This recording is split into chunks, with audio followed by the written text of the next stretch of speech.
Hi everyone, welcome back to the new video. तो आ चुके हैं हम एक और न्यू वीडियो में। हमने देखो, मैंने रिवीजन सीरीज स्टार्ट कराई, इसमें हमने काफी सारे लेक्चर्स कर लिए हैं। रियल एनालिसिस हमारा डन है, ऑर्डिनरी डिफरेंशियल इक्वेशन डन है और हमारा ग्रुप थ्योरी भी डन है। अगर तुमने वो लेक्चर नहीं देखे तो डिस्क्रिप्शन में लिंक भी मिल जाएगा। अगर डिस्क्रिप्शन में ढूंढने में थोड़ी दिक्कत हो तो यूट्यूब पे जाके सर्च कर सकते हो कि रिवीजन सीरीज बाय मैथ्सतम, तो तुम्हें मिल जाएगी वहां से, ठीक है। तो इजीली मिल सकती है। और आज के लेक्चर में हम लीनियर अलजेब्रा को छेड़ने वाले हैं, मतलब इसको पूरा कंप्लीट करने वाले हैं। तो इसमें काफी सारी चीजें करेंगे, लीनियर ट्रांसफॉर्मेशन, लीनियर अलजेब्रा, मतलब वेक्टर स्पेसिस और मैट्रिसेस। तो 3 पार्ट होने वाले हैं, होगा इसी पूरी वीडियो में। थोड़ा बड़ा होगा बट हाँ, इसमें कंप्लीट कर लेंगे हम, ठीक है। एनर्जी बनाए रखना अपने एंड तक, जितनी अभी है ना, जिस एनर्जी के साथ अभी ओपन करिए वीडियो, उसी एनर्जी को बनाए रखना है। पता लगे आधे थके से हुए आए थे वीडियो को ओपन की, मतलब उससे ज्यादा एनर्जी होनी चाहिए फिर जो ऐसे आए थे। तो स्टार्ट करते हैं अपना lecture. You know my name is Rajan Chopra. आज हमारा टॉपिक एक खूबसूरत सा होने वाला है, लीनियर अलजेब्रा। तो लीनियर अलजेब्रा में अगर हम बात करें तो क्या क्या पढ़ेंगे? 3 topic, vector spaces, linear transformation, matrices. चलो स्टार्ट करते हैं। सबसे पहला वेक्टर स्पेसिस की मैं यहां पर डेफिनेशन लिख के लाया हूं। What is it? कि अगर हमारे पास ये 10 एक्सियम्स हमारे पास फॉलो हो जाती हैं, then that space is called, then that set is called vector space over a field F. तो 5 प्रॉपर्टी हमारे पास है एडिशन के लिए और 5 है मल्टीप्लीकेशन के लिए। एडिशन में क्या क्या है? क्लोजर है, फिर हमारे पास एक एसोसिएटिविटी है, फिर हमारे पास एडिशन के लिए कॉम्यूटेटिविटी है, फिर हमारे पास जीरो एग्जिस्ट करना चाहिए। मतलब जीरो का मतलब आइडेंटिटी एलिमेंट। हमेशा जीरो का मतलब जीरो नहीं होता है। अरे तुम बड़े हो गए यार, अब प्योर मैथमेटिक्स पढ़ रहे हो। जीरो का मतलब जीरो नहीं होता, जीरो का मतलब होता है आइडेंटिटी एलिमेंट्स। ऐसा एलिमेंट जिसको अगर किसी एलिमेंट के साथ ऑपरेशन लगाओ तो सेम एलिमेंट वापस मिल जाए, ऐसे एलिमेंट को आइडेंटिटी एलिमेंट कहते हैं। और उसके बाद एक इनवर्स भी एग्जिस्ट करना चाहिए। इनवर्स क्या होता है? ऐसा एलिमेंट जिसको किसी एलिमेंट के साथ ऑपरेशन लगाओगे तो आइडेंटिटी एलिमेंट मिल जाए। उसके बाद मल्टीप्लीकेशन में भी है, क्लोजर प्रॉपर्टी है। उसके बाद हमारे पास डिस्ट्रीब्यूटिव प्रॉपर्टी है। डिस्ट्रीब्यूटिव हमारे पास 2 डिस्ट्रीब्यूटिव प्रॉपर्टीज हैं। एक में मैंने क्या किया हुआ है, 2 वेक्टर स्पेस से एलिमेंट्स लिए हैं, vector space over a field F, ठीक है। अगर मैं वेक्टर स्पेस से एलिमेंट्स लूं 2 और उसको एक अल्फा के साथ मल्टीप्लाई कर दूं, अल्फा एक नंबर है जो कि हम फील्ड से ले रहे हैं। और दूसरे पार्ट में अगर मैंने किया है, अगर मैं 2 एलिमेंट ले लूं एक फील्ड से और एक एलिमेंट लूं वेक्टर स्पेस से, तो डिस्ट्रीब्यूटिव प्रॉपर्टी फॉलो होनी चाहिए। उसके बाद 2 और हमारे पास प्रॉपर्टी, और लास्ट प्रॉपर्टी हमारे को कहती है कि मल्टीप्लीकेशन के रिस्पेक्ट में, मतलब मल्टीप्लीकेटिव आइडेंटिटी भी एग्जिस्ट करनी चाहिए वेक्टर स्पेस में, ठीक है। तो ये हमारे पास डेफिनेशन है इसकी। आगे चलते हैं। वेक्टर सबस्पेस क्या होता है? सबस्पेस का बस ऐसे समझ लो कि अगर बहुत बड़ा वेक्टर स्पेस है हमारे पास, उसके एक छोटे पार्ट को हम वेक्टर सबस्पेस बोलेंगे। कब बोलेंगे वेक्टर सबस्पेस? जब वो खुद भी एक वेक्टर स्पेस हो, ठीक है। उस बड़े वाले का पार्ट भी हो और खुद में भी एक वेक्टर स्पेस हो। जैसे पूरे शहर का एक कोई गुंडा है, उसके अंदर 4-5 लोग काम कर रहे हैं, तू ये मोहल्ला संभाल, तू ये मोहल्ला संभाल, तू ये मोहल्ला संभाल। अरे वो खुद में भी तो गुंडे हैं, तभी तो मोहल्ला संभालेंगे। ऐसे थोड़ी किसी को भी कह देंगे जाके संभाल ले, पता लगे उसकी 2 थप्पड़ मार के और साइड पर कर दिया, वहां का कोई न्यू ही गुंडा बन गया। तो मतलब वो खुद में भी होने चाहिए। तो ऐसे हमारे पास वेक्टर सबस्पेस भी है, ठीक है। वो खुद भी वेक्टर स्पेस है। 3 कंडीशन फुलफिल होनी चाहिए। सबसे पहला आइडेंटिटी एलिमेंट एडिशन की आइडेंटिटी एलिमेंट, और क्लोजर प्रॉपर्टी फॉलो होनी चाहिए दोनों। बस इतना ही है और कुछ नहीं है। दोनों क्लोजर प्रॉपर्टी मल्टीप्लिकेशन एडिशन की और एक आइडेंटिटी एलिमेंट एडिशन के रिस्पेक्ट में एग्जिस्ट करना चाहिए, बस इतना ही था। उसके बाद हमारे पास आता है अलजेब्रा ऑफ सबस्पेसिस। मेन पॉइंट्स लिख के लाया हूं, इसको दिमाग में रखना होगा ताकि हमारा बढ़िया सा आगे स्मूथ सा चलता रहे lecture. Intersection of any 2 सबस्पेसिस W1 and W2 is also subspace, and this is very important point यार। तो मेरे को इसको ना हाईलाइट कर देना चाहिए क्योंकि बहुत ज्यादा है। लेकिन क्या भैया इंटरसेक्शन तो आपने बोल दिया कि सबस्पेस होगा 2 सबस्पेस का, क्या यूनियन भी होगा? हाँ यूनियन भी होगा, लेकिन एक कंडीशन पे।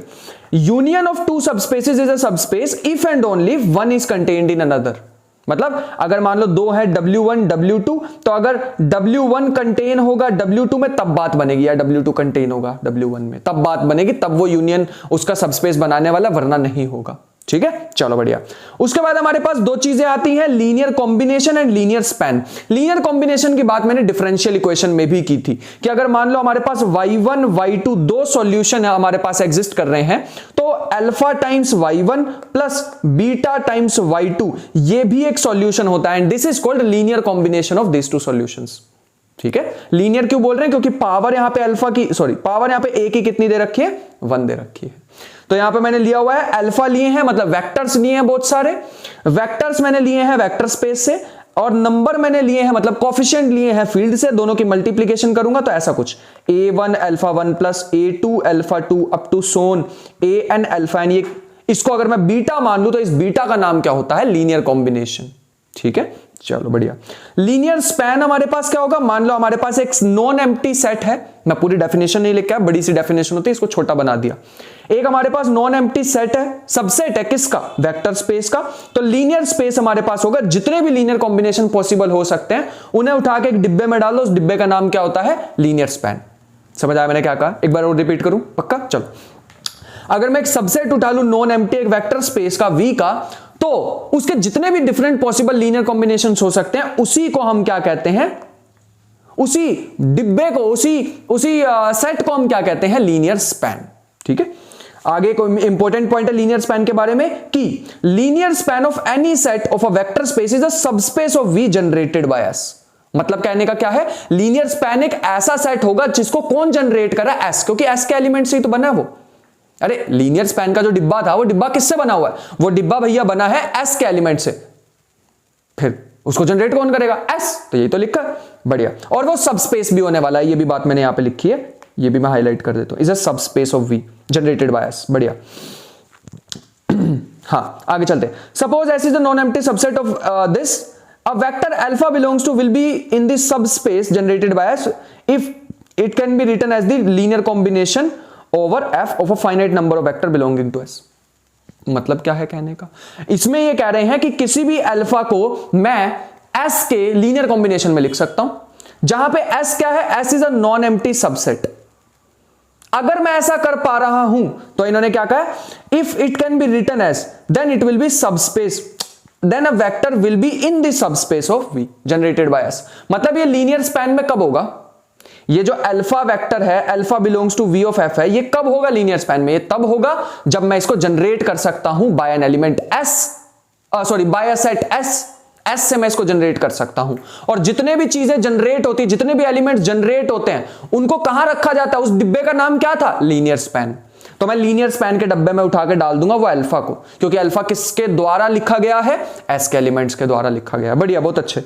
उसके बाद मैंने कुछ थ्योरम्स लिए यहां पे, जैसे S be a subset of a vector space V, मान लो एक सबसेट है हमारे पास, then set the span set is a subspace of V which contain S। ये तो मैंने ऊपर ये भी बात बता दी थी ना नोट में कि वो वेक्टर स्पेस भी होने वाला है। If W be any subspace of V containing S then span of S is subset of W। अगर मान लो लीनियर स्पैन को छोड़ के कोई भी और ऐसा है, कोई भी और ऐसा सेट है जिसके बीच में S आ रहा है, जिसके बीच में S आ रहा है, तो हम क्या कहेंगे, वो जो सेट होगा वो सबसेट होने वाला है W का। यहां से अभी एक बहुत बड़ा कंक्लूजन निकलने वाला है, मुझे नहीं पता है कि तुम समझ पाए या नहीं, बट एक बहुत ही सुंदर सा कंक्लूजन निकलने वाला, अभी देखना। उससे पहले मैं एक बात बताना चाहूंगा कि अभी आएगा वो कंक्लूजन। हाँ, लीनियर सम ऑफ टू हमारे पास क्या होता है, अगर मैं दो सबस्पेस ले लूं, उसका एक एक एलिमेंट उठा के उसमें ऑपरेशन लगा दूं एडिशन, तो उसके रिस्पेक्ट में जो न्यू हमारे पास चीज बनेगी उसे बोलते हैं लीनियर सम। ठीक है, बढ़िया। ये अल्फा 1 अल्फा 2 कहां से आएंगे, W1 W2 से। याद रखना, पहला एलिमेंट W1 का है, दूसरा एलिमेंट W2 का है।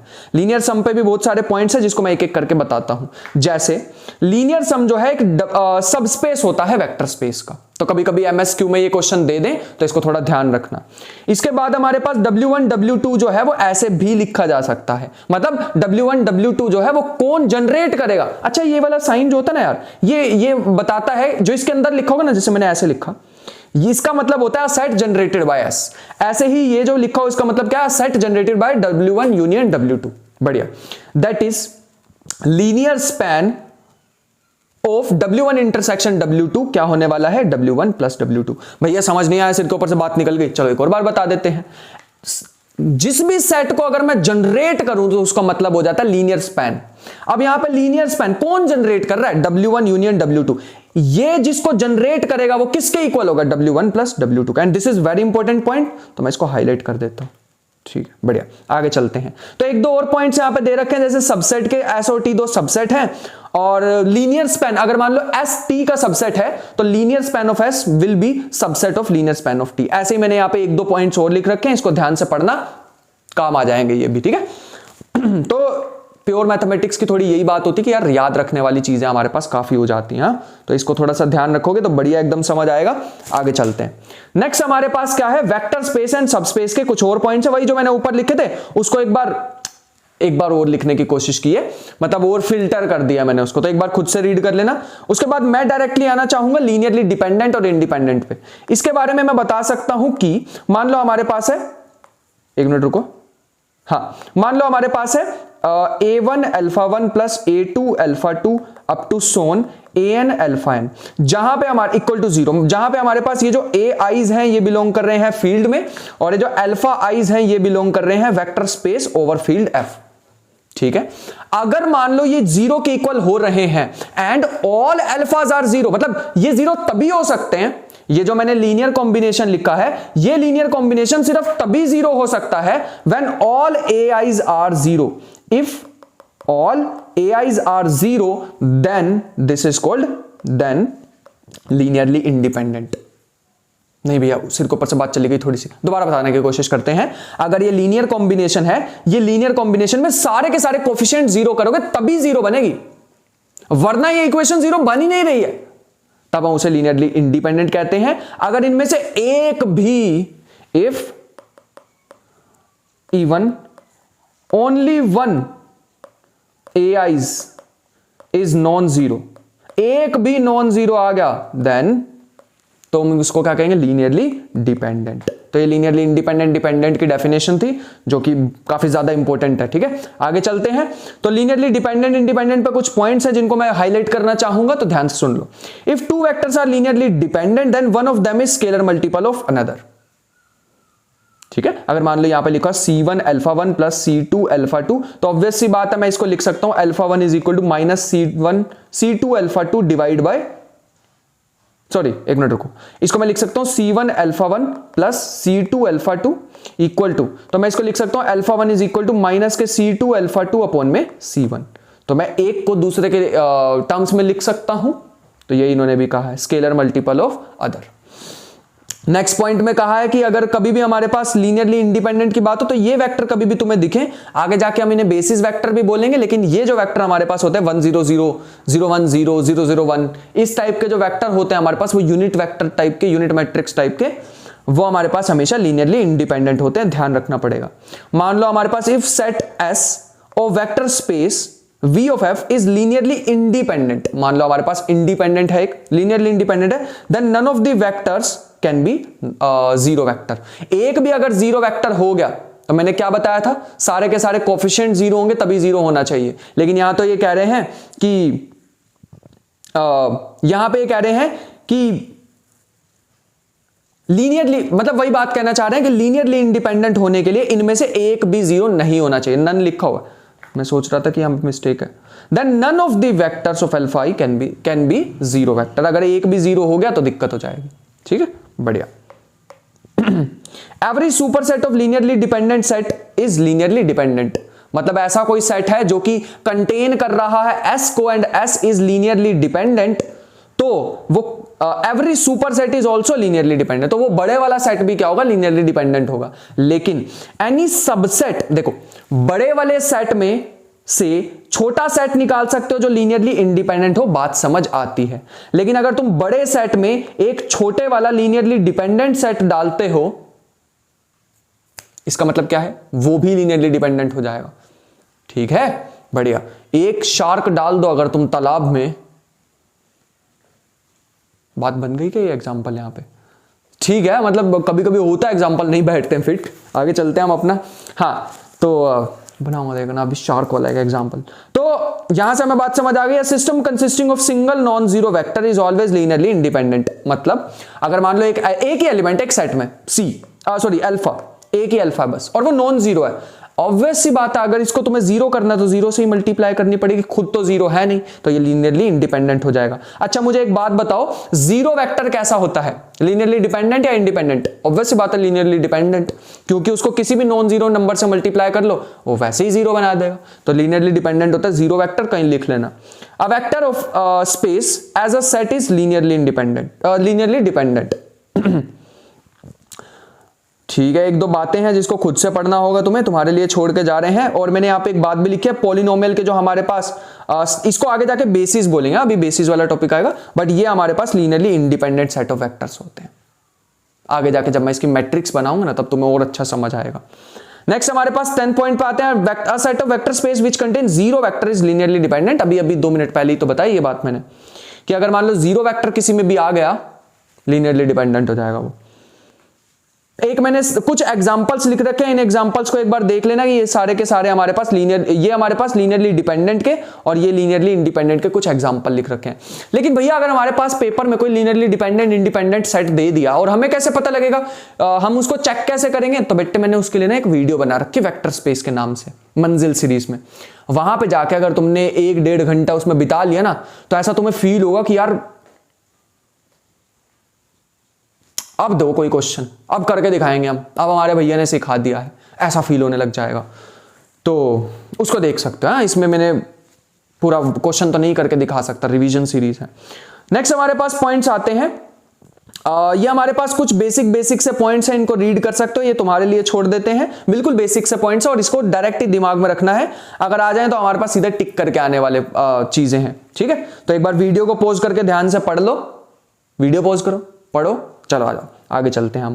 हम अपने नेक्स्ट टॉपिक पे चलना चाहेंगे, बेसिस ऑफ अ वेक्टर, जिसका इतनी देर से इंतजार था। मान लो कोई सेट है जो कि लीनियर स्पैन भी है, मतलब जनरेटेड बाय एस भी है, और साथ ही साथ लीनियरली इंडिपेंडेंट भी। तो दो कंडीशन होती हैं, कहीं लिख लेना, बेसिस होने के लिए दो कंडीशन होती हैं। सबसे पहला लीनियरली इंडिपेंडेंट प्लस में लीनियर स्पैन भी होना चाहिए, या फिर कह सकते हो जनरेटेड बाय एस भी होना चाहिए।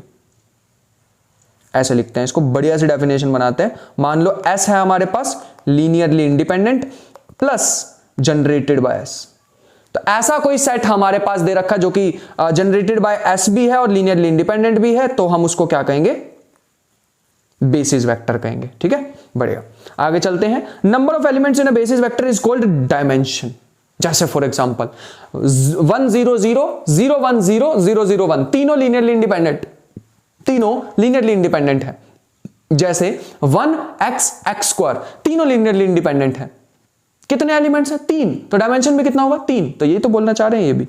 जैसे मैंने यहां लिखा ही हुआ, स्टैंडर्ड बेसिस क्या है रियल नंबर्स की, तो ये रही R³ की स्टैंडर्ड बेसिस, ये रही 1 0 0 वाली। ठीक है, basis of a vector space is not unique.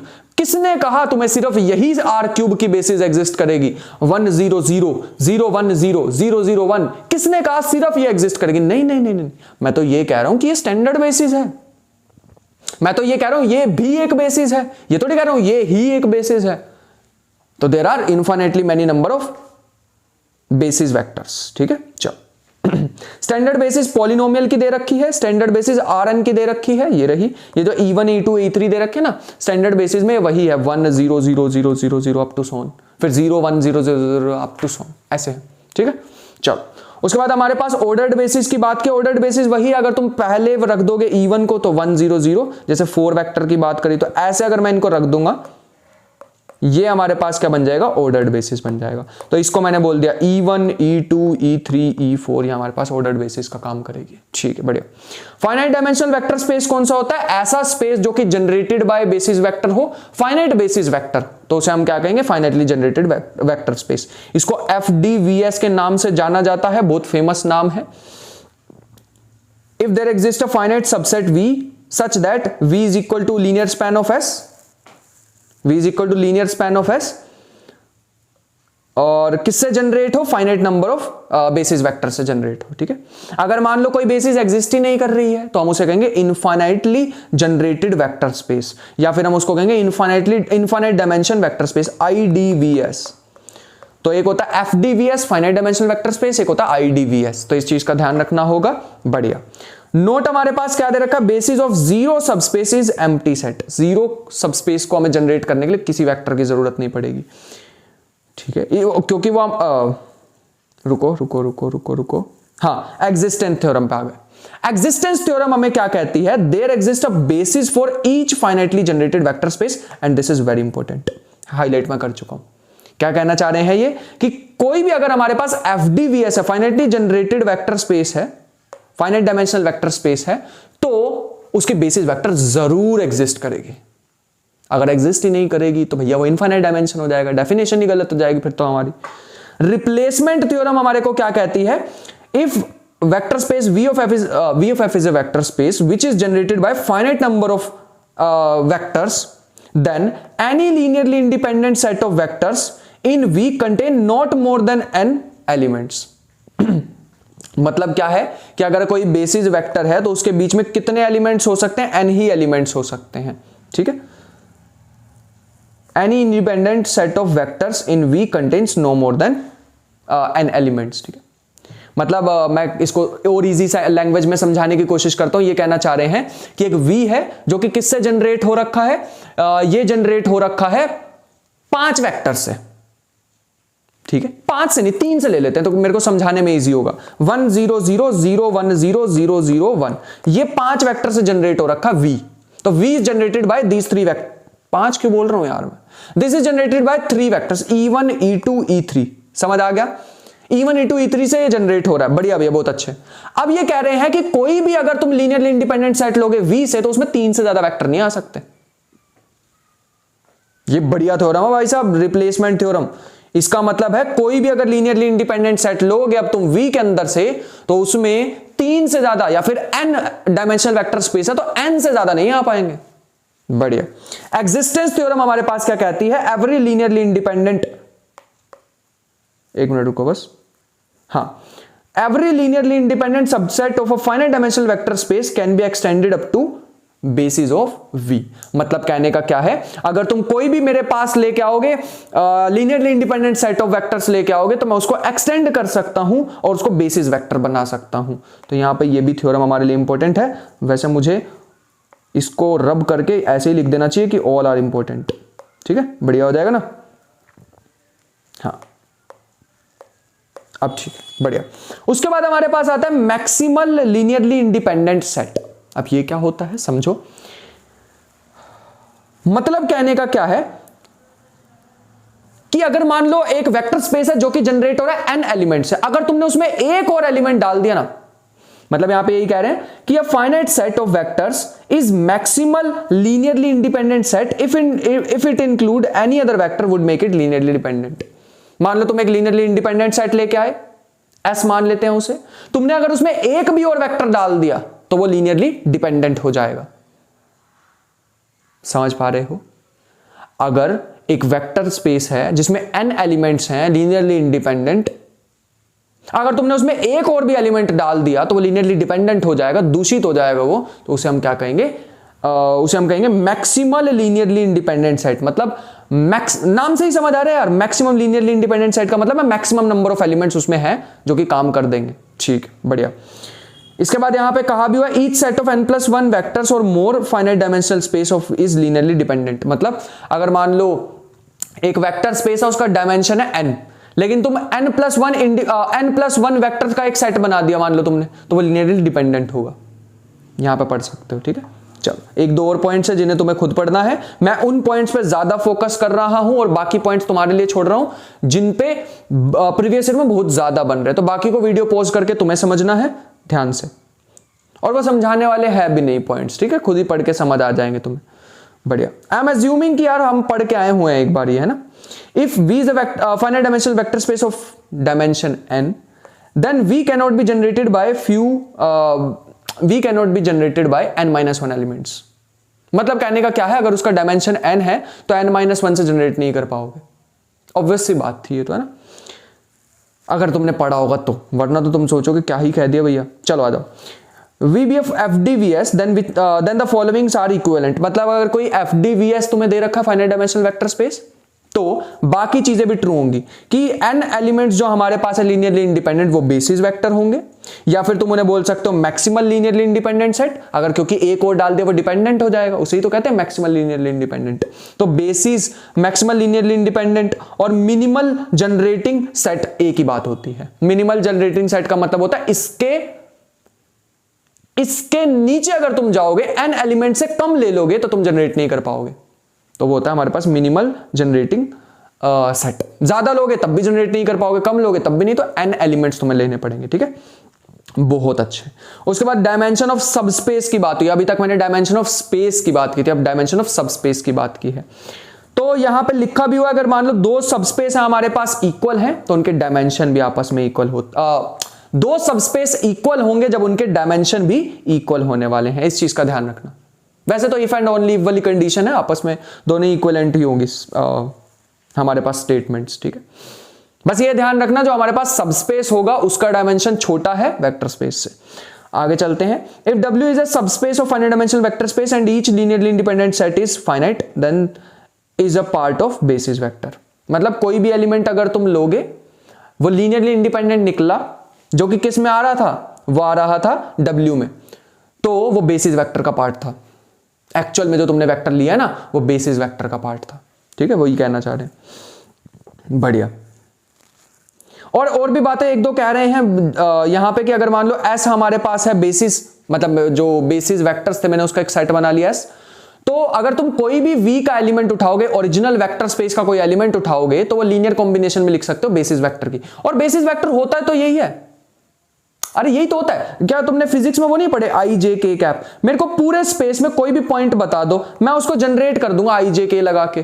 तो वही तो ये भी कहना चाह रहे हैं कि किसी भी एलिमेंट को तुम यूनिकली रिप्रेजेंट कर सकते हो। तो अब ये भी बात को थोड़ा सा ध्यान रखना, this is very important point यार। इस पे ना प्रीवियस ईयर में बहुत ज्यादा क्वेश्चन बन रहे हैं, तो इसीलिए मैं इसको हाईलाइट करना चाहूंगा कि डायमेंशन अगर तुम्हें कभी भी निकालना पड़ जाए, एक मिनट बस, हाँ ठीक है। इफ W1 एंड W2 दो सबस्पेस हमें दे रखे हैं FDVS के, देन W1 प्लस W2 का डायमेंशन अगर तुम्हें निकालना पड़ जाए, जैसे तुम्हें वेन डायग्राम में कहते हैं ना, लगभग वैसा सही है ये, ठीक है। Dimension of 1 dimension of 2 minus दोनों के इंटरसेक्शन। मान लो W1 W2 दो सबस्पेस हैं विद सेम डायमेंशंस, इस बार डायमेंशन सेम दे रखे हैं, बढ़िया। और and if one is contained in another, तो हमारे पास वो दोनों वेक्टर स्पेस भी इक्वली होंगे, सॉरी वो दोनों सब स्पेस भी इक्वली होंगे। छोटी छोटी सी बातें हैं। Any finite subset S of vectors, not all zero vectors contain linearly independent subset which spans the same space as S। मतलब कहने का क्या है, अगर कोई भी हमारे पास वेक्टर है, कोई भी हमारे पास एक सब स्पेस है S, ठीक है, और उसके बीच में जीरो वेक्टर है, लेकिन भैया अभी अभी आपने बताया था उसके बीच में जीरो वेक्टर आ गया तो लीनियरली इंडिपेंडेंट हो जाता है। अभी अभी आपने बताया था, आप मुकर नहीं सकते, आप अपनी बात से नहीं मुकर रहा। हाँ मैंने कहा था कि जीरो, लेकिन इन्होंने क्या कहा है, नॉट ऑल जीरोस, सारे के सारे जीरो नहीं है। तो एक कोई मतलब वो जीरोस वालों को हटा दो, बाकी जो बचेंगे शायद वो लीनियरली इंडिपेंडेंट हो। अगर वो लीनियरली इंडिपेंडेंट निकले तो हमारे पास they can span the same space as S जिसको जनरेट कर रहा था उसको जीरो वाले को छोड़ दो तब भी वो उसको जनरेट करेगा। मतलब एक V है, उसको कौन जनरेट कर रहा था, V is generated by S। अगर मैं S में से कौन सा एलिमेंट हटा दूं, जीरो एलिमेंट को हटा दूं, then this still will generate the same space. बढ़िया। तो यहां पे एक दो बातें और लिखी हुई हैं जिनको ध्यान से पढ़ लेना और अच्छे से पढ़ लेना, ठीक है। इस पर डायरेक्ट क्वेश्चंस बन रहे हैं तो स्किप मत कर देना इन चीज को। कुछ रिमार्क्स लिखे हुए हैं और ये रिमार्क्स सबसे ज्यादा इंपॉर्टेंट है, प्रीवियस ईयर में यहां से बहुत सारे क्वेश्चन बनाए गए हैं कि डायमेंशन तुम्हें इंटरसेक्शन का निकालना पड़ गया तो वो छोटा, मैं इस पर कितना भी फोर्स दे लूं मैं इसको नहीं तुम्हें बता पाऊंगा कि इसकी इंपॉर्टेंस क्या है, क्योंकि this is very very very important. तो इसलिए बहुत ज्यादा इंपॉर्टेंट है यार, ये जो आप पॉइंट्स बता रहा हूं 3, इस पर तो बन ही रहे हैं, पता नहीं क्यों मतलब बनने भी अच्छी भी बात है कि डायमेंशन ऑफ इंटरसेक्शन का निकालना पड़ेगा तो वो हमेशा छोटा होता है, डायमेंशन ऑफ 1 और डायमेंशन ऑफ 2 से, ठीक है। डायमेंशन ऑफ इंटरसेक्शन बड़ा होता है अगर तुम 0 से लेके दोनों के अगर तुम डायमेंशन ऑफ W1 W2 दो सबस्पेस थे ना, उनमें से डायमेंशन ऑफ V को माइनस कर दोगे तो वो उनसे छोटा होता है, मतलब इन दोनों के मैक्सिमम से बड़ा होता है, इन दोनों के मैक्सिमम से बड़ा होगा।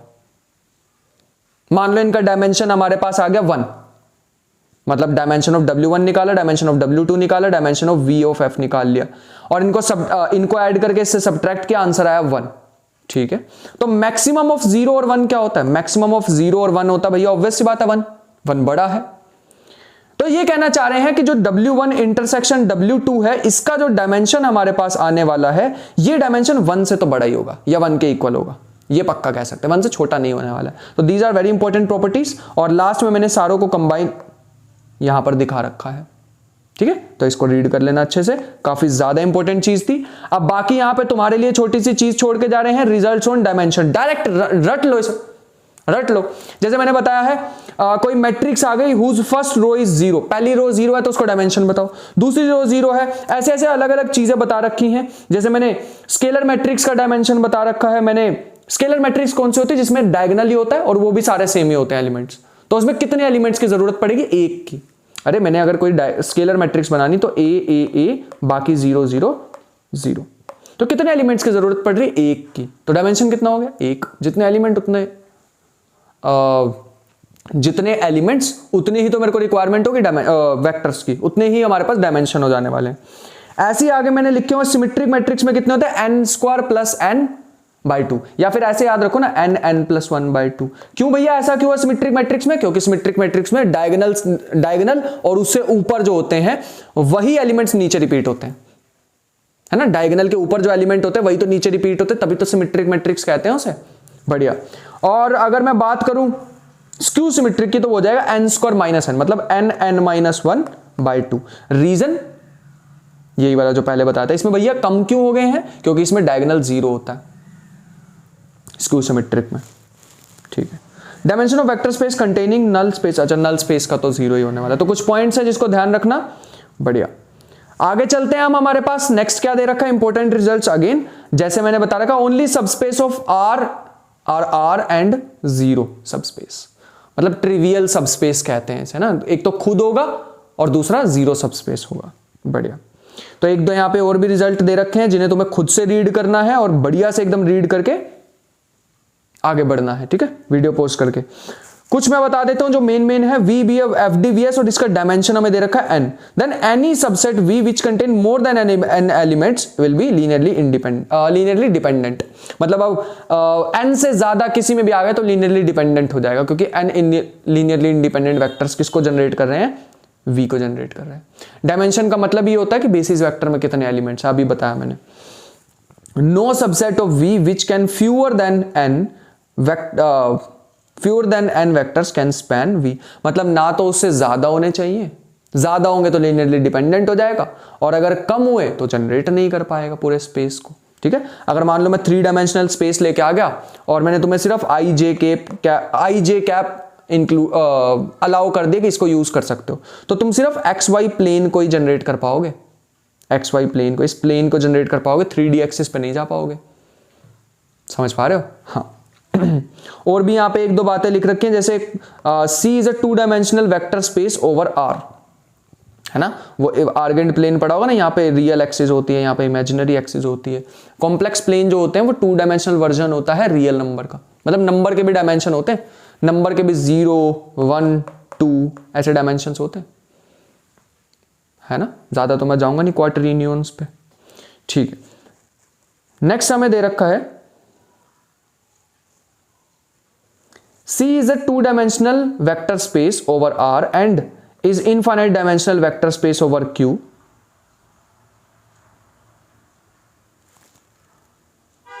मतलब कहने का क्या है? अगर तुम R के रिस्पेक्ट में देखोगे तो कितना डायमेंशन आएगा इसका? 2, और अगर Q के रिस्पेक्ट में देखोगे, रैशनल के रिस्पेक्ट में देखोगे, तो इसका डायमेंशन आएगा इनफाइनाइटली जनरेटेड वेक्टर स्पेस। वो बताया था ना, IDVS जैसा कुछ, वो बता रहे हैं।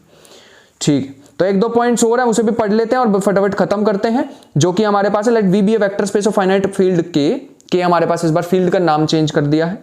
If S is a finite subset of V then order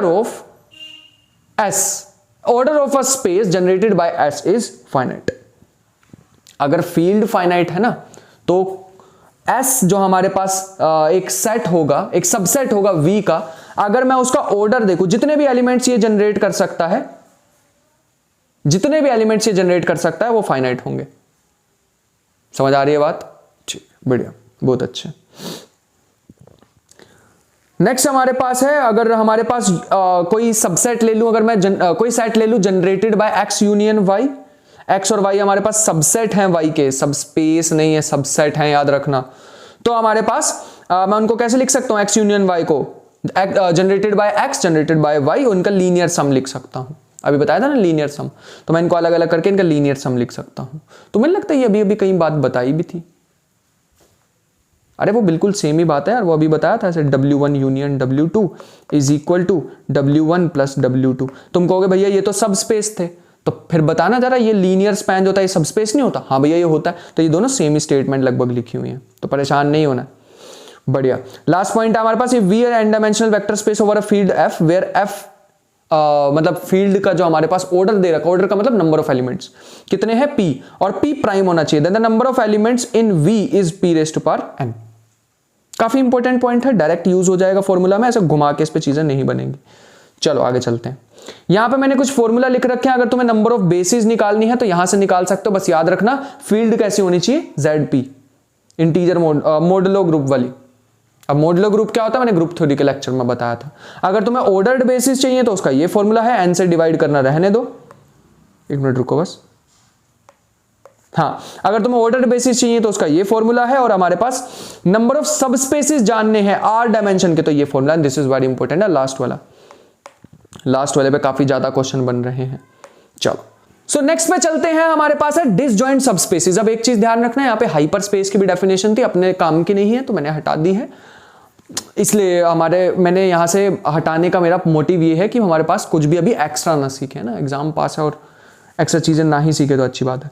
disjoint सबस्पेसिस कौन से होते हैं, जिनका इंटरसेक्शन 0 हो जाए। दो सबस्पेसिस लो, अगर इंटरसेक्शन 0 तो डिसजॉइंट। अब याद रखना, अभी मैंने तुम्हें बताया था W1 प्लस W2 को क्या कहते थे, इसको कहते थे भैया लीनियर सम। जो भी स्पेस होगा इससे जनरेट होगा उसे इस चीज को हम क्या कहते थे, लीनियर सम बोलते थे। ठीक है, अब मान लो अगर मान लो ये दोनों मिलके पूरा का पूरा स्पेस ही जनरेट कर दें और साथ ही साथ ये दोनों डिसजॉइंट भी हो, तब इसे बोलते हैं डायरेक्ट सम। तब इसका नाम क्या होता है, डायरेक्ट सम। याद रखेंगे डायरेक्ट सम कब होता है, दो कंडीशन, जब लीनियर सम जो है पूरे स्पेस को ही जनरेट कर दे और उनका वो दोनों क्या हो, डिसजॉइंट। तो फिर ये भैया W1 W2 का कोई नाम भी होता है, हाँ, इन्हें बोलते हैं कॉम्प्लीमेंट्री सबस्पेसिस। ठीक है, तो मैं एक बार और रिपीट कर देता हूं, डिसजॉइंट होते हैं दो सबस्पेसिस जिनका इंटरसेक्शन 0 हो। अगर वो दोनों मिलके, एक तो इंटरसेक्शन 0 आ गया, दोनों मिलके पूरे स्पेस को भी जनरेट कर दें तो उसका नाम होता है डायरेक्ट सम। और W1 W2 को हम बोलते हैं कॉम्प्लीमेंट्री सबस्पेसिस। ठीक है, चलो बढ़िया बढ़िया, ऐसे कहेंगे ना W2 is complementary subspace of W1, ऐसे बोलते हैं इनको, रीड ऐसे करते हैं। नेक्स्ट हमारे पास आ रहा है होमोमॉर्फिज्म ऑफ वेक्टर स्पेसिस। नाम से घबराना नहीं है, लीनियर ट्रांसफॉर्मेशन ही होती है। तो लीनियर ट्रांसफॉर्मेशन पे आ चुके। लीनियर ट्रांसफॉर्मेशन की दो कंडीशन होती है, आई होप कि तुम्हें पता हो। हम इस वाली कंडीशन में नहीं जाएंगे, हम एक सिंगल कंडीशन पे जाएंगे। इससे होते हैं क्वेश्चन कि T of A alpha B beta को लीनियर ट्रांसफॉर्मेशन कब कहेंगे, जब मैं इन कॉन्स्टेंट्स को अलग कर सकता हूं। ठीक है, if T is a homomorphism from U to V, याद है होमोमॉर्फिज्म की एक बात बताई थी मैंने ग्रुप थ्योरी में, ऐसा कुछ, रुको मैं लिख के दिखाता हूं, कहां लिखे हैं, तो जगह भी नहीं है आज, चलो इसके ऊपर ही लिखते हैं। हाँ, कुछ ऐसा, अगर मान लो T U से V तक है और फाई ऑफ A और U के साथ ऑपरेशन, एक मिनट रुको बस, हाँ एक मिनट बस, T है हमारे पास U गोला और V स्टार। अगर हमारे पास फाई A गोला B है तो आंसर क्या आना चाहिए, phi of A star phi of B। अगर ये हमारे पास कंडीशन फुलफिल हो रही है तो होमोमॉर्फिज्म हम उसे बोला करते थे। अब इन्होंने क्या कहा हुआ है, if T is a homomorphism from U to V, U onto V, याद रखना ऑन टू दे रखा है, U onto V, then V is called homomorphic image of U। चलो बढ़िया, छोटी छोटी सी बातें थी। और हमें आइसोमॉर्फिज्म की भी कंडीशन भैया आपने ग्रुप थ्योरी में बता ही दी है, जब 1 1 on 2 दोनों हो जाएं। इस बार आइसोमॉर्फिज्म ऑफ सब स्पेसिस, सॉरी वेक्टर स्पेसिस हैं, तो दो को कब हम आइसोमॉर्फिक बोलेंगे?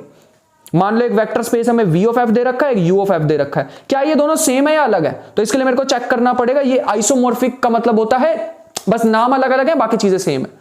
शायद इस एक में ABCD लिया हो, एक में लिया हो 1 2 3 4, सिंबल अलग हो सकते हैं, बाकी चीजें सेम है, बिहेवियर सेम है। वो तब कह सकते हैं पहला लीनियर ट्रांसफॉर्मेशन होना चाहिए, ऑन टू होना चाहिए, 1 1 होना चाहिए, तब हम उसको आइसोमॉर्फिज्म बोलेंगे। बढ़िया, बहुत अच्छे। Every n dimensional vector space is isomorphic to V and F। छोटी छोटी सी बातें हैं, इसको ध्यान में रखेंगे।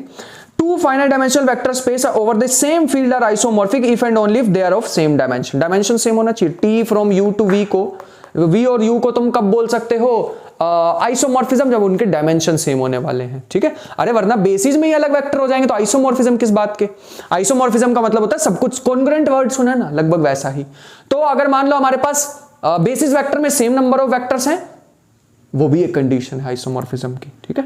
मतलब वो ऑटोमेटिकली ट्रू हो जाएगा जब तुम ये तीन चीजें प्रूव कर दोगे। आगे चलते हैं लीनियर ऑपरेटर के बारे में। लीनियर ऑपरेटर हमारे पास क्या होगा? मान लो हमने एक स्पेस एक लीनियर ऑपरेटर डिफाइन किया है from T from V to V, ठीक है, हमने डिफाइन किया है। एक मिनट देना बस मुझे, अब ठीक है, बढ़िया। तो हमारे पास T from V to V एक स्पेस एक लीनियर ऑपरेटर है। लीनियर ऑपरेटर कौन सा होता है? जो इस चीज को फॉलो करता है। तो हम इसको हम इसे V से V को कब बोलेंगे? Linear operator. लीनियर ऑपरेटर तब बोलेंगे जब ये लीनियर ट्रांसफॉर्मेशन होगी। अगर मैं कोई भी एक मैपिंग लूं T from V to V, मैं इसे लीनियर ऑपरेटर तभी बोलूंगा जब ये T फॉलो करेगी, जब ये होगी लीनियर ट्रांसफॉर्मेशन। और लीनियर ट्रांसफॉर्मेशन की मैंने ऑलरेडी बता दिया है कि T of alpha A plus beta B को मैं लिख सकता हूं alpha T of A plus beta T of B, तब मैं इसे कहूंगा लीनियर ऑपरेटर, ठीक है। चलो, जीरो हमारे पास ट्रांसफॉर्मेशन कौन सी होगी? जिसमें तुम कोई भी एलिमेंट डालोगे लेकिन वो मैप किस पे करेगा? जीरो पे, तो हम उसे जीरो ट्रांसफॉर्मेशन बोल देंगे। आइडेंटिटी हमारे पास कौन सा होगा? अगर तुम ट्रांसफॉर्मेशन में कोई भी एलिमेंट डालोगे अल्फा, तो वो वापस किसको दे देगा? अल्फा को ही दे देगा।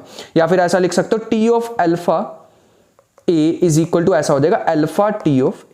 अल्फा हमारे पास फील्ड से आएगा और ए हमारे पास वेक्टर है। अब वेक्टर की ट्रांसफॉर्मेशन कैसे होगी? वो तो डिपेंड करेगा ना टी पे, कि टी कैसी मैपिंग है।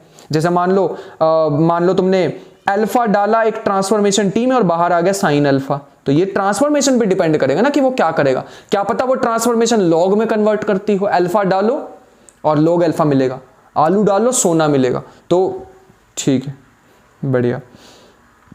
आइडेंटिटी समझ आ गया, जिसमें सेम सेम चीज बाहर आ जाए वो आइडेंटिटी हो जाएगी। मतलब T of alpha T of A डालेंगे तो हमारे पास क्या मिलेगा? ए ही मिलेगा। तो आइडेंटिटी हमारे पास कौन सी होती है? जैसे हमने पढ़ा ना F of X is equal to X, ये आइडेंटिटी हमारे पास होती है ट्रांसफॉर्मेशन, ठीक है। तो सेम एलिमेंट बाहर आ जाए तो आइडेंटिटी। नील पोटेंट कौन सी होती है? अगर मैं ट्रांसफॉर्मेशन बहुत बार लगा दूं, उस बहुत बार को बोल देते हैं बीबी, बहुत बार। अगर मान लो मैं बीबी टाइम्स लगा दूं एक ट्रांसफॉर्मेशन को और वो जैसे तैसे करके नल ट्रांसफॉर्मेशन बन जाए, तो हम उसे क्या कहेंगे? नील पोटेंट ऑपरेटर। मैं दोबारा समझाने की कोशिश करता हूं। मान लो तुमने एक एलिमेंट पे अल्फा पे ट्रांसफॉर्मेशन लगाई, वो बन गया बीटा। फिर तुमने बीटा पे ट्रांसफॉर्मेशन लगा दी, फिर वो बन गया गामा। फिर तुमने गामा पे एक ट्रांसफॉर्मेशन लगा दी, फिर वो बन गया जीरो वेक्टर। जैसे ये जीरो वेक्टर पर यहां पे बन गया, तुम्हें पता चला मैंने 3 बार ये ट्रांसफॉर्मेशन लगाई, ये जीरो पे पहुंच गए, तो इसी जीरो को इसी 3 को हम क्या बोलते हैं? नील पोटेंसी इंडेक्स ऑफ टी। और इस पे आजकल पता नहीं क्यों मेहरबान हो रखे हैं इस फॉर्मूला पे, इससे यहां से क्वेश्चन बन रहे हैं, ठीक है, नील पोटेंट ऑपरेटर पे। तो ध्यान रखना इस चीज का, ये हमारे लिए काफी ज्यादा इंपॉर्टेंट हो जाएगा। नेक्स्ट हमारे पास आ रहा है if m is nilpotency index of t then m can not exceed the dimension of v। क्या कहना चाह रहे हैं? कि number of times you do a transformation, you use a transformation can not exceed the dimension of space, ठीक है। पता है अंग्रेजी का सेंटेंस लगाने में कितनी मेहनत लगी है बनाने में। चलो कोई बात नहीं। If T is a nilpotent linear operator on a vector space over F, then identity minus T alpha is an invertible linear operator, इसको ना मैं हाईलाइट ज्यादा ही करना चाहूंगा या किसी और कलर से करना चाहूंगा क्योंकि यहां से भी क्वेश्चन बन रहे हैं आजकल। ठीक है, तो ये इन्वर्टिबल हो जाएगी। आगे चलते हैं। तो यहां पे हमारे पास कुछ और भी दे रखी हैं पॉइंट्स, इसको एक बार रीड करना है, तुम्हारे लिए छोड़ के जा रहे हैं। हाँ, आगे चलते हैं हम मेन पॉइंट्स पे। हाँ, ये रहा product of two linear transformation. तो जैसे हमने वो कंपोजिशन पढ़ी हुई है ना, लगभग वैसा ही है। मान लो हमारे पास एक टीएस डिफाइन है मैपिंग यू से वी तक, और दूसरी हमारे पास एक दे रखी है टी यू वी से डब्ल्यू तक, एक दे रखी है एस यू से वी तक। तो मैं इसको कंबाइंड अगर मैं टी ऑफ एस लिखना चाहता हूं तो वो कैसे डिफाइन हो जाएगी, यू से लेकर डब्ल्यू तक। कुछ मिस्टेक तो नहीं कर रहे हैं? नहीं, कुछ नहीं कर रहे हैं। तो इसको लिखने का तरीका ऐसा होता है, टी ऑफ एस निकालना ना, तो पहले इधर लिखो वी डब्ल्यू, यहां लिखो यू वी, इसके एलिमेंट्स काट दो, सॉरी वी से वी कटेगा ना, वी से वी काट दो, ठीक है, और उल्टा लिख दो ऐसे। वैसे ये मैंने तरीका बनाया है, ये मैंने अपने प्लेलिस्ट में बता रखा। अभी शायद तुम्हें ये मैंने जल्दी जल्दी बताया तो नहीं समझ आ रहा होगा और इसकी इंपॉर्टेंस भी नहीं पता लग रही होगी, लेकिन जब मैंने अपने प्लेलिस्ट में करा रखा था ना, उसमें बहुत ज़्यादा यूजफुल था ये, बहुत ज़्यादा। ये जो अभी छोटी सी तुम्हें बात लगी होगी जो मैंने अभी बोली है, बहुत इंपॉर्टेंट चीज़ थी। रेंज स्पेस हमारे पास क्या होगा और नल स्पेस क्या होगा। रेंज स्पेस का मतलब है जितने भी वो ट्रांसफॉर्म्ड एलिमेंट्स तुम्हें मिलेंगे वो रेंज स्पेस में आ जाएंगे, ठीक है। उसके बाद नल स्पेस हमारे पास कौन से होते हैं, ऐसे एलिमेंट्स जो कि जीरो पे या फिर आइडेंटिटी एलिमेंट पे हमारे पास मैप हो गए, जीरो पे मैप हो गए, उसे हम नल स्पेस में डाल देंगे। तो हमारे पास होता है नल स्पेस और रेंज स्पेस। बढ़िया।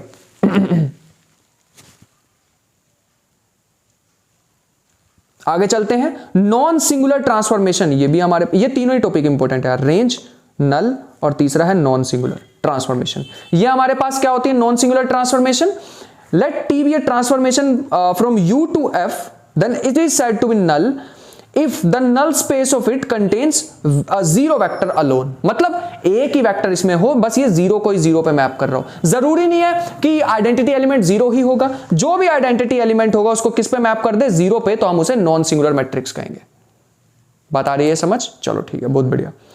तो सिंगुलर कौन सी होती है, जिसमें उसके अलावा भी एग्जिस्ट करे। देखो लीनियर ट्रांसफॉर्मेशन दे रखी है, then T is said to be singular if there exist non zero element such that T of alpha is equal to zero. पहले वाले में ये आइडेंटिटी एलिमेंट था, इस बार मतलब जीरो से जीरो मैप करा रहे थे, इस बार जीरो के अलावा भी अगर किसी को मैप कर दे तो वो सिंगुलर ट्रांसफॉर्मेशन हो जाती है। और इस पे भी क्वेश्चन बन रहे हैं आजकल, ठीक है। यहां पे हमारे पास बहुत ज्यादा इंपॉर्टेंट पॉइंट्स आ गए हैं जो अब मैं बताने वाला हूं। Let T be a linear transformation from vector space this to this. ये हमारे पास नॉन सिंगुलर कब होगी, जब ये 1-1 होगी। और अब जो मैं प्रैक्टिस सीरीज लेके आऊंगा उसमें इसके बहुत सारे क्वेश्चंस होंगे। लीनियर ट्रांसफॉर्मेशन को 1-1 ऑन-टू प्रूव करना, आइसोमॉर्फिज्म प्रूव करना, ठीक है। इस पे काफी ज्यादा क्वेश्चन बन रहे हैं तो इसका ध्यान रखो। तो ये हमारे पास है। नॉन सिंगुलर कब कहेंगे, जब वो 1-1 होगी। Linear transformation is non singular if and only if T carries each linearly independent subset of U onto linearly independent subset of U. Independent subset को इंडिपेंडेंट सबसेट पे अगर मैप कर दें तो वो नॉन सिंगुलर होती है, ठीक है। कुछ कुछ चीजें हैं यार। अब मैं इसको किसी भी ट्रांसफॉर्मेशन जो कि एफडीवीएस पे डिफाइन है तो उसको इन्वर्टिबल कब बोलेंगे, जब वो नॉन सिंगुलर होगी। तुम्हें लग रहा है मैट्रिसेस की बात आ रही है थोड़ी थोड़ी, है ना। अ लीनियर ट्रांसफॉर्मेशन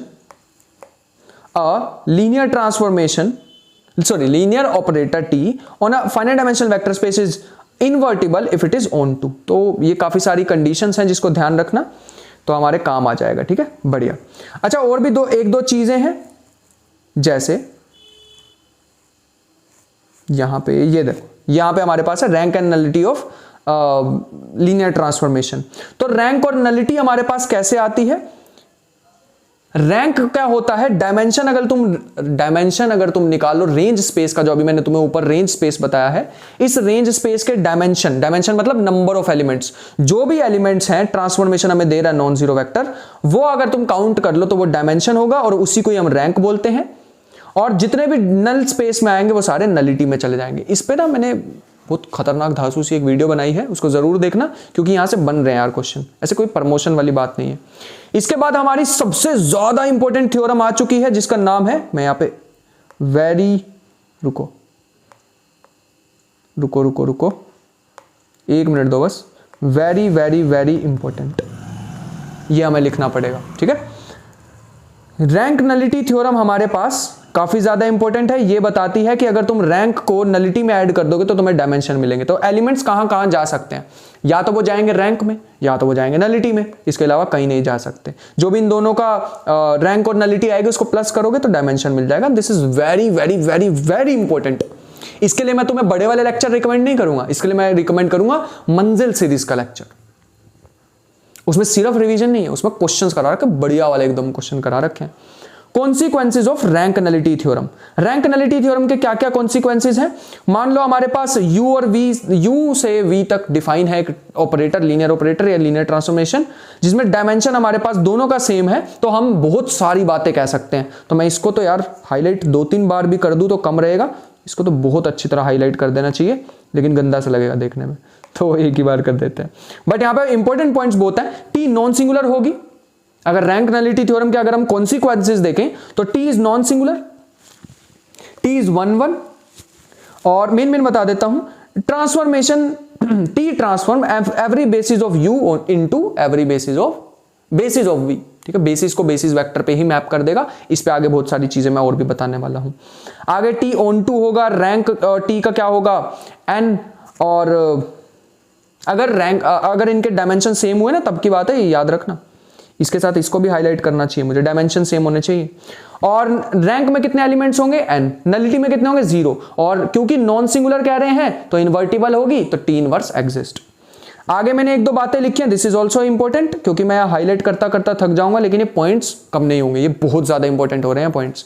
u और v हमारे पास FDVS वेक्टर स्पेस है, मतलब FDVS है, और एक लीनियर ऑपरेटर डिफाइन है, then dimension of u will be greater than v। अगर ऐसा हुआ तो 1-1 की कंडीशन खोदोगे, कहां मैप कराओगे फिर, है ना। अरे 1-1 मैपिंग के लिए यार जितने एलिमेंट्स मेरे पास हैं उनके लिए एक यूनिक इमेज मिलनी चाहिए मुझे।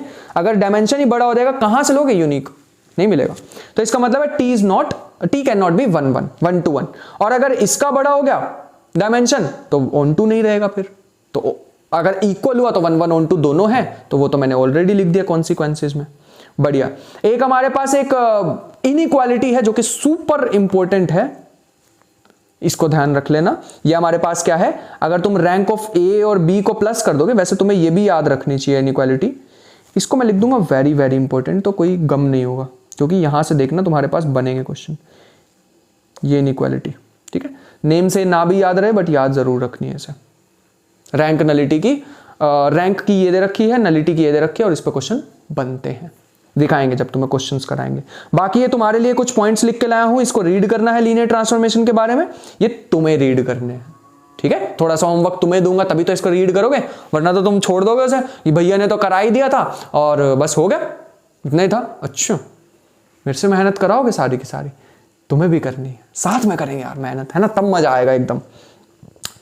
चलो बढ़िया, मैं डायरेक्ट आना, और इसमें इंपॉर्टेंट पॉइंट्स है यार, इसको मिस मत कर देना, मिस नहीं कर देना, इसे बहुत इंपॉर्टेंट पॉइंट्स छोड़ के जा रहा हूं तुम्हारे लिए। अब हम आ चुके हैं अपने लास्ट पार्ट की तरफ, जिसका नाम है matrices, eigen values, eigen vectors, ये सारी चीजें काफी ज्यादा इंपॉर्टेंट है ये चीज, हाँ ध्यान से देखना यार। Matrices, eigen value, eigen vector में हमारे पास क्या है, सबसे पहला, अगर मान लो 2 स्क्वायर मैट्रिक्स दे रखी हैं सेम ऑर्डर की, 3x3, 4x4, दोनों सेम ऑर्डर होने चाहिए, तो मैं उसके डिटर्मिनेंट को अलग अलग लिख सकता हूं। ये बेसिक प्रॉपर्टी तो हमें पहले भी पता थी। Determinant of a skew symmetric matrix of odd order is 0, and this is important point यार, कभी कभी ना ऑप्शन एलिमिनेशन में हमारे काम आ जाता है, तो ये पॉइंट को ध्यान रखना। Determinant of orthogonal matrices is +1 और -1, +1 और -1, इसका मतलब ये तो नॉन सिंगुलर हो गई, नॉन सिंगुलर होने का मतलब ये इन्वर्टिबल भी है, तो ध्यान रखना। Determinant of a unitary matrix is, वो याद है यूनिटरी मैट्रिक्स, वो थीटा वाली होती है ना, a × a theta equal to identity, तो और ये कौन सी होती है ऑर्थोगोनल, ऐसे वाली ऑर्थोगोनल मैट्रिक्स है, तो उसमें +1 -1 हमारे पास डिटर्मिनेंट आएगा, अगर यूनिटरी है तो उसका मॉडुलस 1 आएगा, ठीक बढ़िया। ट्रेस की कुछ प्रॉपर्टीज दे रखी, ट्रेस पता ना क्या होता है यार, ट्रेस होता है हमारे पास सम ऑफ डायगोनल एलिमेंट्स। तो ट्रेस की कुछ प्रॉपर्टीज लिखी हुई है कि ट्रेस ऑफ ए बी कर लो चाहे ट्रेस ऑफ बी ए कर लो, कोई फर्क नहीं पड़ेगा, but in general matrices do not commute, A B is not equal to B A. चलो रैंक हमारे पास क्या होगा, number of non zero rows in an echelon form. इस पे क्वेश्चन आई वुड से यार इसमें भी लगभग बनता ही है, जैसा पावर सीरीज का टॉपिक है ना, उसको छोड़े बिना बात नहीं बनती, नहीं उसको किए बिना बात नहीं बनती। कितनी बड़ी बात बोलना है तुम्हें, उसको किए बिना ऐसा लगता अधूरी अधूरी से रियल एनालिसिस। वेक्टर उस पे पावर सीरीज पे एक शॉर्ट ट्रिक लेक्चर बना रखा, बीच बीच में अपनी प्रमोशन करता रहता हूं मैं, ठीक है ना।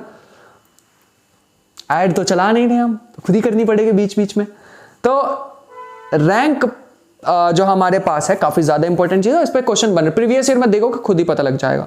बड़ी सी मैट्रिक्स दे देते हैं डराने के लिए और पूछते हैं इसका रैंक क्या है, ऑपरेशंस लगाने पड़ते हैं इसमें, ठीक है। अगर रैंक मान लो ऑर्डर से कम आ गया तो डिटर्मिनेंट 0 होता है, और अगर मान लो रैंक इक्वल टू एन आ गया तो determinant is non zero. Conversely भी ट्रू होता है, मतलब रैंक चेक करने का कि ये भी मेथड होता है। लेकिन भैया हम डिटर्मिनेंट को चेक करने बैठ गए फिर तो हो गया काम लीनियर, इससे बढ़िया तो ऑपरेशंस लगा लो, है ना। क्या पता वो बेसिस फाइंड आउट करने के लिए भी तुम्हें कह दे रैंक के साथ साथ ही। तो जो भी तुम्हें मैट्रिक्स दे रखी होगी उसकी जो भी रोज होंगी उसमें ऑपरेशन लगा लो, जितनी तुम्हें 0 बन रही है रोज बनाते रहो, जितनी बचेंगी वो रैंक हो जाएगा। मान लो एक ही बची तो 1 रैंक आ गया उसका, बढ़िया।